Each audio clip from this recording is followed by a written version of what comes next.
ছাত্র আন্দোলনে কলেজ ছাত্র সাদ হত্যা মামলায় এবার গ্রেফতার হলেন সুয়াপুর ইউনিয়নের ৮০ ঊর্ধ্ব বয়সী চেয়ারম্যান বীর মুক্তিযোদ্ধা কফিল উদ্দিন। বৃহস্পতিবার সন্ধ্যায় ধামরাই উপজেলার সুয়াপুর এলাকা থেকে তাকে গ্রেফতার করেছে ধামরাই থানা পুলিশ। গ্রেফতারকৃত কফিল উদ্দিন ধামরাই উপজেলা আওয়ামী লীগের মুক্তিযোদ্ধা বিষয়ক সম্পাদক। তিনি সুয়াপুর ইউনিয়নের বাসিন্দা। ছাত্র হত্যা মামলায় বীর মুক্তিযোদ্ধা কফিল উদ্দিনকে গ্রেফতারের পরপরই ধামরাইতে জনমনের সৃষ্টি হয় ব্যাপক ক্ষোভের।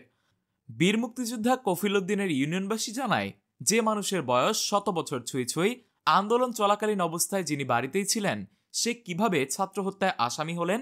কফিল উদ্দিনের এলাকাবাসী আরও বলেন, অনেক বয়স হয় সে নিজে ঠিকমতো চলাচল করতে পারেন না, সেই সাথে তিনি অসুস্থ বছরখানেক যাবৎ। এমন বয়স্ক ভালো মানুষকে কেন মিথ্যা মামলায় ফাঁসানো হলো?